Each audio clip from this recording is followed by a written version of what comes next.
دفن وصاب و کردستان ایکو نابیده چار شق و بلکو پیک ولیک دبرادی بیده دار گولان و گرک و خانی پیک ودیل بیده شار همی تعداد جین دولمند و خلق هجار ای ننا بیده چار فیری فرینه بو نورو برمشک و مار شمهابات بو خامشلوش آمده بو حولیر دل مدائه که نا بیده چار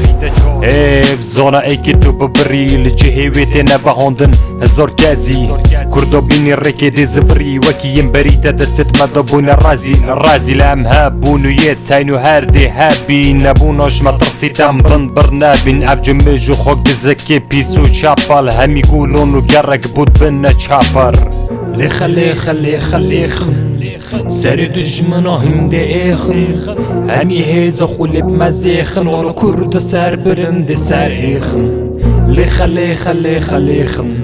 سر دجمنا هم دی ایخن همی هیز خولب مزیخن والا کرد سر بلند سر ایخن جوال مد گرم برو اف جیهانه نه یارشیان کردی خوشه چگی گودن گر یاره بیر بمزاروک بمیان شی خوردم تو باش بزان از خوب بخش کردم همی دیواری نه سوران و بادی نه زازا و گورانی نه کرمان جلوری نه دای اگر با آخه مرین مبوری نه شینا مبو کردستان ولوری نه حوالم به حوالن چیا حوال اف دنیای به مب رنگ و کفال دیش بیر نکه خنجر و دجمن و دیرو که کرد بهیرو که آزاد بنگیرو که والله تیمن وکی دستل بمبری از دی بمساری بو مرک من البری و جو تدوید تو بهی تو چه خولی سری بو وی آخه بری ناهل مل سر بری